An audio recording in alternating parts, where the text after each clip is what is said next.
Hey everyone, today I'm going to be going over some assistive technology devices you can use in your classroom to help your students participate in rec and leisure activities. The first assistive technology I'm going to be going over today is these card holders right here.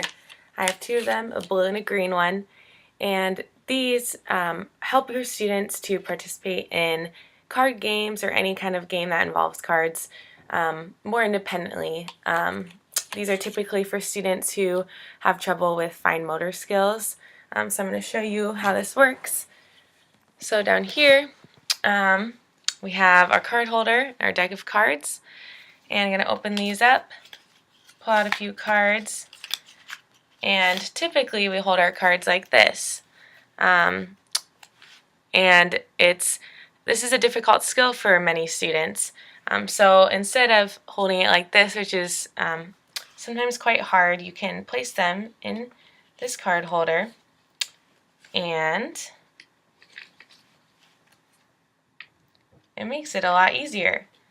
You might have to place them in the card holder initially for your student because it is a little bit tricky to get them in there sometimes, but they'll have a lot easier time throughout the game as they're going along, and it will help them to be a little bit more independent, which is great. So you can find these card holders in a variety of places.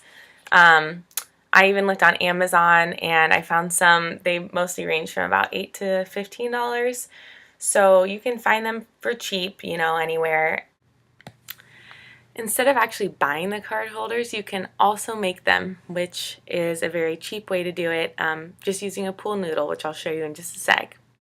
So here I have a variety of different kinds of pool noodles used to make card holders.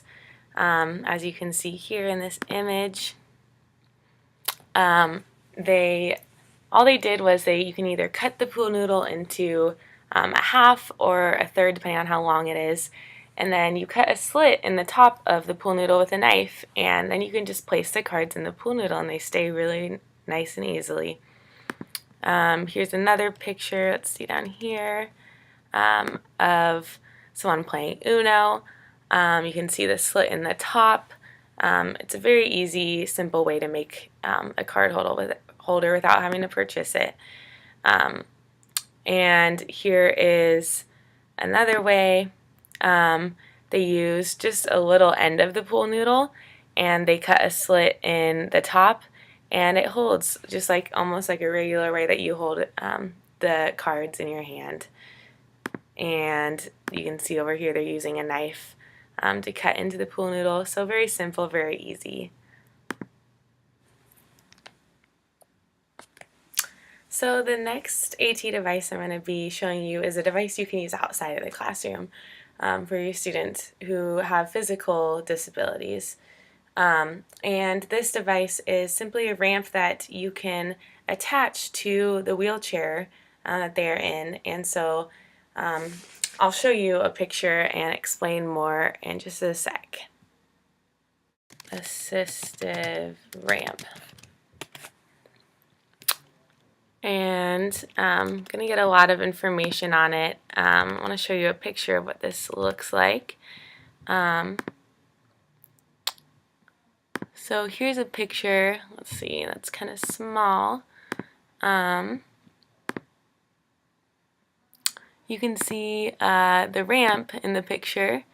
The ramp is attached to the wheelchair, and this allows, here's a better picture, you can see the ramp is attached to the wheelchair, and all the student has to do is place the ball on the ramp, and either some of them come with a button you can press, or they'll just push it down the ramp into the bowling lane.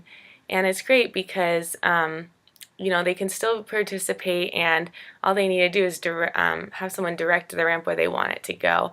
And so this is a great way for students to still be able to participate in bowling.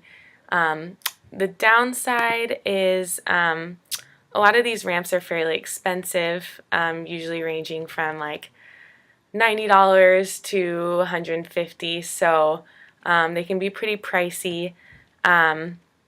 But you can also build some as well. for a little bit cheaper out of like metal and wood, but I guess you'd have to be pretty handy at doing that as well. This is a device that you can find in a variety of places. Online is always a good resource.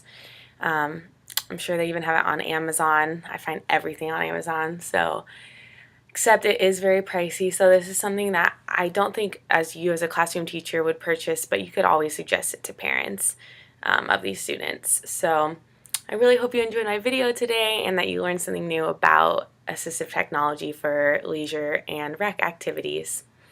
Thanks.